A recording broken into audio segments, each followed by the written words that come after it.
Ma'am, naka-video naman ako. Pakwento naman po sa gawa ko sa washing mo. Okay naman po gumawa si Kuya. Ma'am, actually, dapat mabilis siya, di ba? Kaya nga lang, kailangan kong maghanap ng piyesa mo. Kaya bumalik ako. Nakadalawang balik ako, di ba?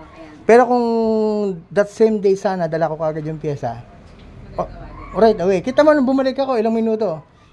Okay, tsaka napag-usapan naman natin ng magte-text ka, bumalik ka naman. Kaya Opo. I mean, ma'am, ngayon, nung karating ko rito, gano'ng kabilis kong ginawa? Yung dala ko na yung piyesa. Natin yata 30 minutes. Mga 10 minutes. Saglit lang ako nasa. O, yun nga nung paghanap kasi ng piyesa, ang medyo may delay. Ma'am, thank you so much. I-date natin yung warranty mo, yung July 14 ngayon. July 14. 2024. Ma'am, din yung warranty ko sa iyo, basta tandaan niyo po sana. Warranty ko lang sa iyo, yung problem niya na hindi siya makaikot ng clockwise. Pero nakakaikot siya ng counterclockwise.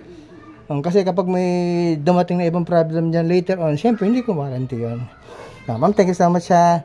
Thank you. Ma'am, pero yung sirang ginawa ko na yan, mahirap yan. Kung hindi ako gumawa niyan, baka hindi pa naayos. Kasi nga, 4 na taon ako sa Panasonic before, kaya talagang expert ko yan.